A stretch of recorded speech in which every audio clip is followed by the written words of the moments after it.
实要讲这个信息哈，心里刚开始的时候有一点沉重了，因为刚刚我们在祷告嘛，对不对哈？神开我们眼睛，开始我说代祷的事情。可是我心里面神给我一个亮光，说就是活着的，主还活着，对不对啊？就是活着的，对不对？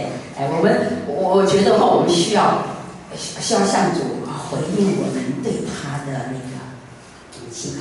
耶稣在哪？耶稣今天在哪？他还活着，对吧？是不是？我们可不可以跟主呼喊一下？主你活着，主你活着。跟你旁边的人说，你的主是活着。阿妹，阿妹。其实我今天最主要就是是我主动跟院长提的，说我最近心里面有一个很大的感动，神的话语，我说我来跟弟兄姐妹来分享。所以他说那刚好萧牧师不在，那反正我也姓萧嘛。好，感谢主哈。那我想说因为最近要圣诞节嘛，圣诞节我们是不是都会预备一些圣诞节的装饰品那些，对不对哈？那我也是就把一些东西都拿出来。那你看下面有一张图片哈，但是这一组的圣婴图片有没有看到啊？有没有啊？天使啦3位牧羊人，还有那个玛利亚、约瑟跟那个马槽嘛，还有羊嘛哈。那这一组就是放在我的那个展示柜里面，我都没有拿出来，因为我都很想说没有事就去看看它嘛哈。那有一次我站在这个展示柜面前，我看这个的时候，我突然大叫我说：“哎呀，糟糕了，那个怎么耶稣不见了？”因为它这个是那个马槽嘛，有没有？你看这个马槽没有？我说哎呀，怎么耶稣不见了？因为我对东西很仔细啊，我想说哎呀，这少了一样东西就不全了嘛，我就很紧张，我就在那一直叫，我说哎呦，怎么耶稣不见了？耶稣不见了呢？我就让他在这，你弄，后来我就把它翻过来，你看到耶稣。因为他耶稣是镶嵌在这个里面的啦哈，但是他反过来它是一个马槽是空的嘛，所以他我说还好耶稣又不见。可是，在当下老师给我一个很大的意念，耶稣会不会不见了？耶稣会不会不见？如果耶稣真的不见了怎么办？或者说圣诞节都有一首诗歌说，如果耶稣没有来，对不对？有这个诗歌，对不对？所以这个东西给我一个很大的一个心理思想。如果耶稣不见了会怎么样？那如果耶稣会不会不见？你想不会，对不对？感谢主，因为他应许我们，他不会不见嘛，对不对哈？对不对？阿妹说阿妹，阿妹，耶稣不会不见。但是问题是有的时候我们所做的事情，我们所行的。会跟耶稣有关吗？好像耶稣在。所谓我们现在很多流行说什么牛肉面没有，牛肉，花生汤没有，花生，圣诞节，你们现在念神学，神学没有，没有神，没有。我想这是神给我的一个很大的一个提醒哈。我不知道你还记不记得在你其实我今天都有一点要跟你们稍微讲一点我的故事，就是我在生命当中你第一次接触到耶稣的信仰我们可以想这个问题你第一次接触到耶稣的信仰是在什么时候？是在什么情况底下？因为耶稣说他的恩典样样都要数嘛，所以有时候我们一定要想一想这个问题。那我小时候是被妈妈信主了以后带我去教会，那因为我很胆怯，刚才有人跟我讲说很胆怯其实我小时候我很胆怯，但是我很乖，所以我上主日学，上完主日学我就受洗我就上初中，那叫初中就初中团一起，我非常喜欢去教会，而且他们每一次都选我做司库，你知道为什么吗？因为司库是每一次都要到他不知道算钱不是吗？所以因为我从来不缺席，可是一直到高一，我们教会来了一位牧者，不瞒你说，从那个时候开始，我才真正拿到一本自己的圣经，我知道自己要读圣经，然后我开始听到，我非常仔细的去记笔记。我现在都还在哦，60多年，30多年前我的那个笔记，还在藏那个笔记。然后呢，我就是很喜欢，听神的话，去经历神的话。其实我才从那个时候开始真正遇见神。所以准确的来说哈，在这个之前哈，我都是爱去教会而已，其实跟耶稣是没有关系。那我想说哈，再思想一个问题，就是说，我们今天坐在这里的每一个人，对不对？都是耶稣呼召你，圣灵一定有感动你，并且我也相信是神拣选你来到神学院。那么我不知道你还记得耶稣呼召你的那个是什么时候？是在一个什么样的情况底下呢？我先简单提一点哈，我自己的这个事情。好，说起来哈，是36年前，那个时候我30岁，我是结婚第6年，我女儿4岁。那耶稣的呼召跟感动哈，圣灵的感动哈，是临到了那个我先生，临到院长。那如果说他决定要回应这个呼召，他就必须要准备，第一个他要准备少校退伍，因为他那时候是少校啊，他是军人，他要退伍。那第二个就是他要取得我的同心，就没办法去。可是我一开始我是一点感动都没有的。那其实我跟神讲，我有3个理由跟神讲，说我连想都不要想，说我没有这个感动。第一个理由是因为那个时候我已经在那个福音广播机构上班，那我就觉得我已经在服侍主啦，所以我觉得我可以支援他去。那第二个理由就是说我准备哈，因为那时候我女儿几岁？我刚刚说4岁，对不对？我说出来我准备是老二。第3个哈，因为我这一点也是我的，因为我曾经在功课哈读书方面，在大学的时候不受过挫折，所以我觉得我比较没有能力去读书，而且我还要兼顾小孩。好，所以如果我们没有取得共识哈，那我就没有办法去，对不对？那所以从那个时候开始，我们就一边继续工作，一边继续在教会服侍，当然也一边祷告寻求神哈。有一天我在办公室，因为我们办公室常常都有晨祷嘛，因为我们是个教会机构，那个福音机构了，所以我们在那天早上读圣经，读到马太福音第9章。OK， 马太福音第9章读到这里。耶稣走遍各乡各乡，在会堂里教训人，宣讲天国的福音，有各式各样的病症。他看见许多的人，就怜悯他们，因为他们困苦流离，如同羊没有牧人一般。于是对门徒说：“要收的庄稼多，做工的人少，所以你们当求庄稼的主打发工人出去收他的庄稼。”其实这些圣经我都会背我以前背圣经很厉害，我们背圣经的时候背圣经的时候。那一天当我们读完这些圣经的时候，有一位比较年长的同事，也是牧师，他就分享，他说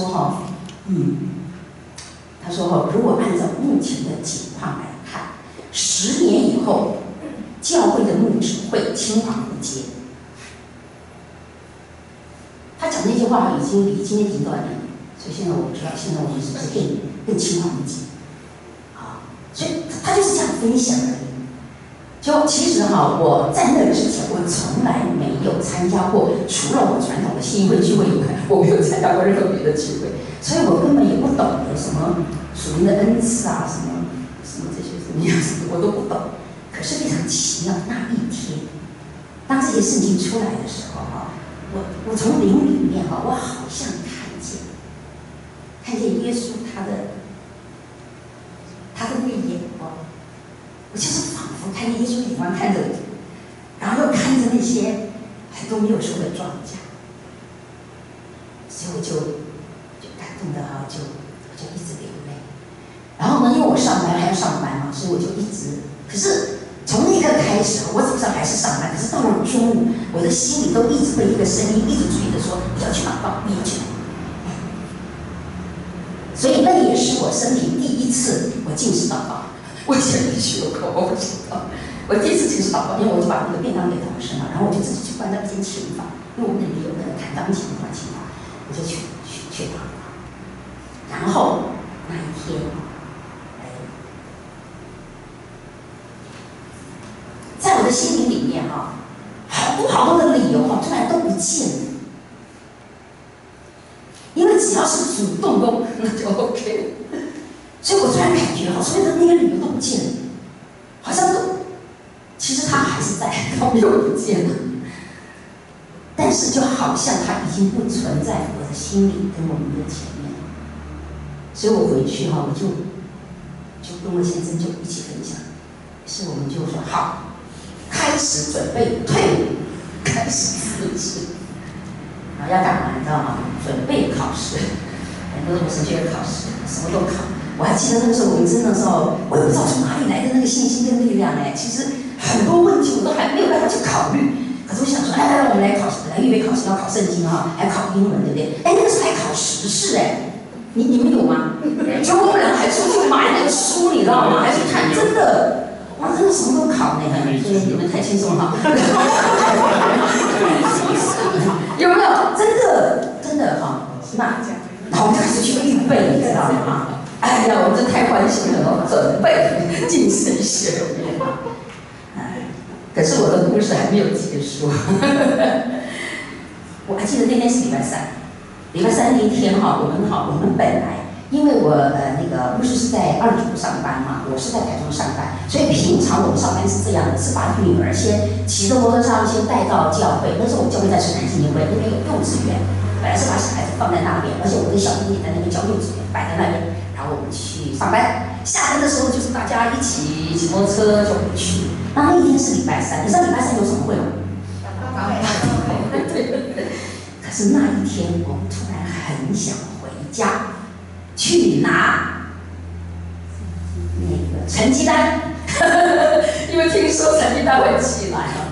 其实哦，我跟我女儿说，其实那时候也不是有心理，只是我们想说，其实我们是确定是一定上，一定会录取。而且那一年也是只有我们这一对夫妻去报考，因为庆神有家庭宿舍嘛，哈，每次都有夫妻去考啊，什么单身去考啊。那一届只有我们两个是夫妻。所以我知道神学院非常看重这件事情，然后很宝贝，所以他们一定会让我上。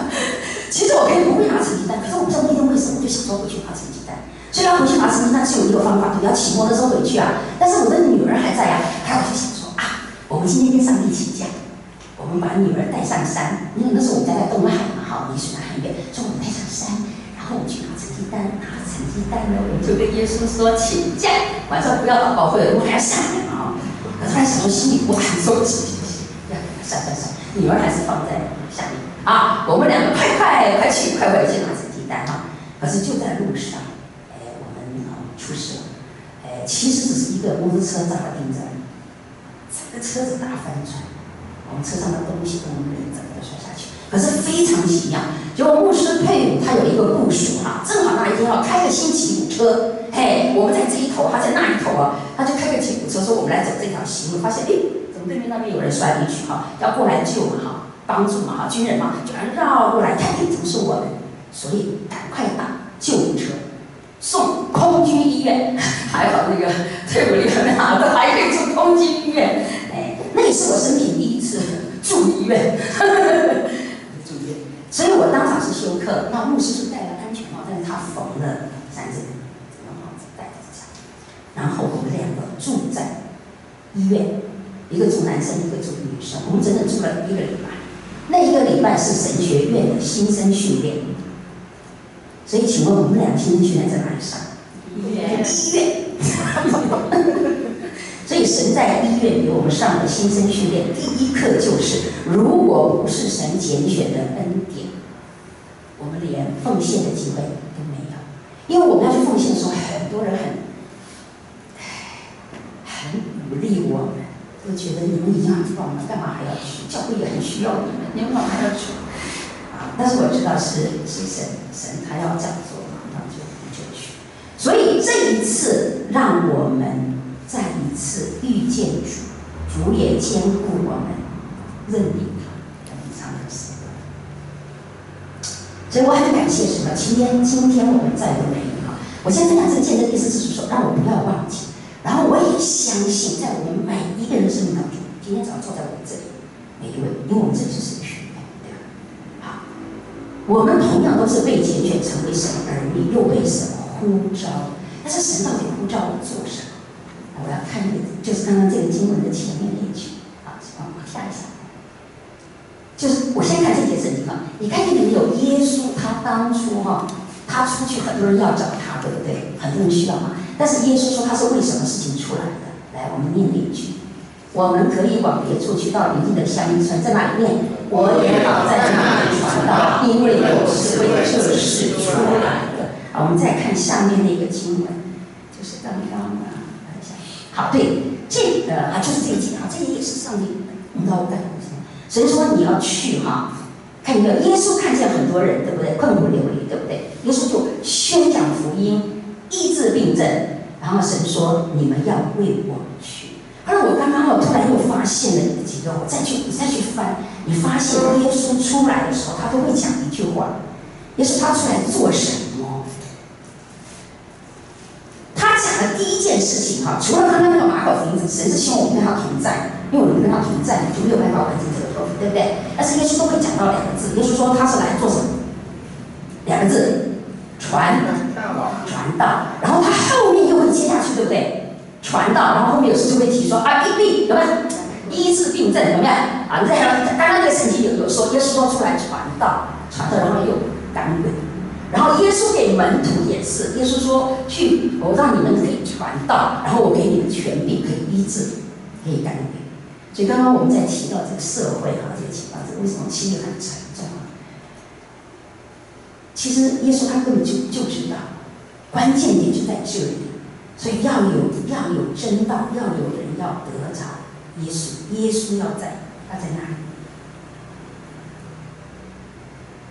我深深觉得说，就是说，原来神花这么大功夫选召我们，花了那么多时间造就我们，训练我们。其实耶稣就是要把我们，让我所做的事情，或者行的，或者中心点，其实都是有耶稣。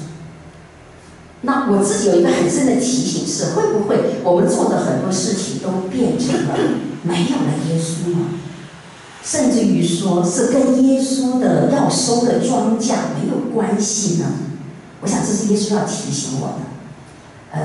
当我在思想神的这个话语的时候神跟我说你要在你每天的计划中、追求中、忙碌中、奔跑中，要知道有耶稣。所以我自己也给自己一个期许我们看下面一张图片我们每一天可以在耶稣里，我们可以求3件事情。求3件事情。好，第一个我们可以一起来求吗？好吧，你求这3件事情来，每气越是所逢，越主己一起传。第二，越追求，越读书，越认识主，越懂得主。第3个，越服侍，越会领人归主。好，那所以刚刚我们也在一起祷告的时候，我自己也有一个很深的一个感触，就是说，神也找我们，他这么爱我们，他把我们救得这么走向完美，因为神一直在造就我们训练我们。但是神今天就是要让我们接受这个呼召，去做也是要我们做的事情。这也是今天这个时代最需要的。那有的时候我们为着读书，我们当时有为读书因为我当初也是很怕读书的因为我自己有受一点这个在读书方面的一个挫折。好，但是我们读书，你在这里读书，对不对？你在这里去教会，这个实习，一定要写这么多的东西，对不对？我们也在教会里面服侍侍奉主。其实有时候可能我要求主把我们的心思要转到第一个，耶稣到底在哪里？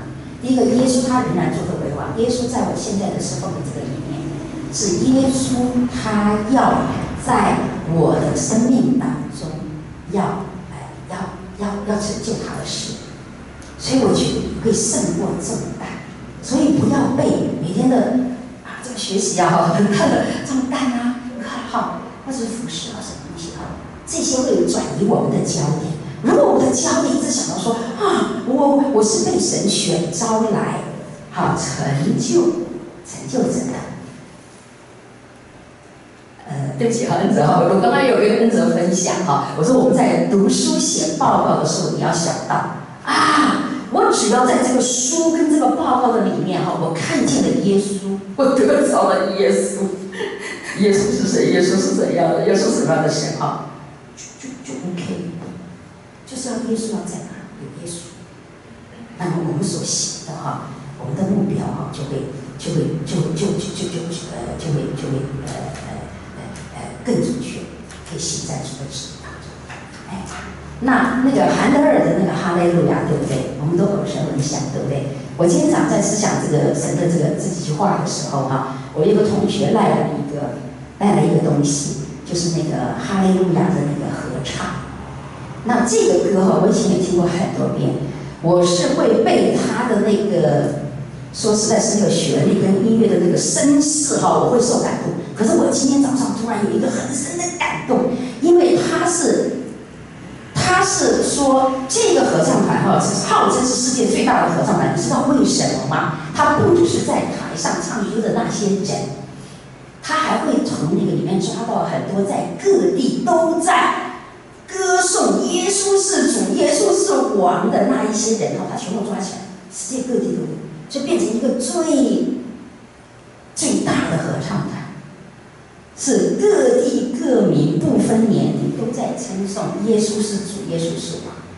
那我很想，我们也跟着这首诗歌哈，我们跟着这首诗歌，我们成为当中的一员，我们来向主唱。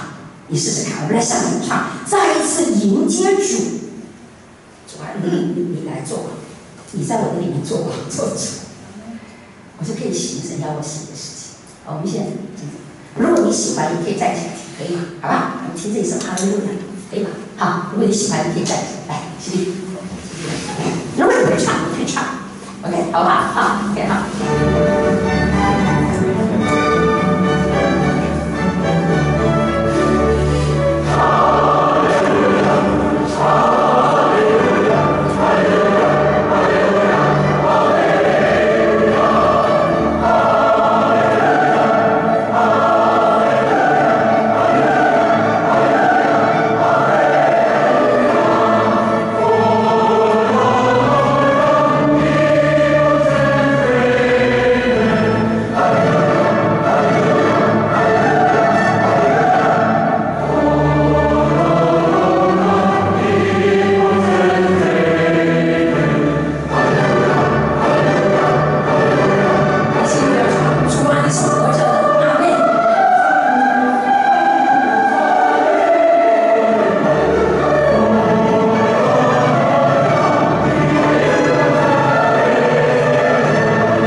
神给我一个很大的感动，就是说他是王，而且我要亲自要来称颂歌颂他。特别是今年在圣诞节的时候哈，圣诞节真正的我们就是我们在预备所有的庆祝的圣诞节的活动的里面，让耶稣都被迎接到每一个人心中做主做王。阿门。我们也求主再一次哈，我们来思想神在我们身上的恩召，我们再一次在他的面前，把自己献在他的面前，让主在今天的圣诞节，借着这样的一个欢唱歌颂的时候，让我们重新再一次把自己的眼睛定睛在主的手上，回应主，迎接主在我的生命中做王。所以我们要一同纪念我们最近圣诞节要庆祝所有的庆祝的活动，各个教会的，可能我们也会觉得是在忙碌，但是我们的心不为这些停，而是我们被耶稣吸引，因为这一切都要让帮助更多的人能够迎接耶稣在他们心中做。第二个，我们也要继续的为耶稣来做世人跟我们家人的救主的这个信息要被宣扬。只有这个能够救今天的时代，救这个世界，这就是神当初要我们做的传道。当我们奉着主的名传扬，主的能力随着我们，疾病的医治、捆绑的释放、医病赶鬼，这都是神在里面他要给我们的，这就是神今天让我们做的。我们要感谢他，再一次透过这个诗歌，让我们迎接耶稣在我们的生命当中来做王。我们同时来祷告，主耶稣，我们感谢你，我们赞美你。是的，主耶稣基督在我的生命当中，感谢你，你在此情全和我们，主啊，你也跟我们相遇当中，主啊，你也照我们的全是主，你也引导我，谢谢你，让我再次向主的光，主啊，一个教会，光为耶，主啊，我们都接受你做，主啊，主啊，谢谢你，让在圣诞节所有的敬拜当中，你是主，你是王，然后向你敬拜，向你赞美，称颂耶稣，我们谢谢你，我们敬拜主赞美，哈利路亚，赞美耶稣，在你的面前满心的感恩，谢谢耶稣，让我们的眼目长进。谢谢哈利路亚！我们每一个人都在，让我们一生一世为主为王，让我们学习的过程中。主耶稣，我们再一次感谢你为我们降生。主耶稣，你的大能，你的爱来在我们的生命里面，来在我们的生活里面。求主耶稣临在我们的神学院。主啊，求你临在每一位老师的教学、同学间的学习里面。主啊，你临在我们每一位同学，我们所侍奉的每一间主的教会。主啊，愿你的救恩临在每一位老师、每一位学生，我们没有信主的家人身上。主啊，也求你的救恩临在我们这个地上，临在我们这百姓。主啊，我们赞美你，我们感谢你，赞美主的名，仰望主的名，奉靠主的名祷告。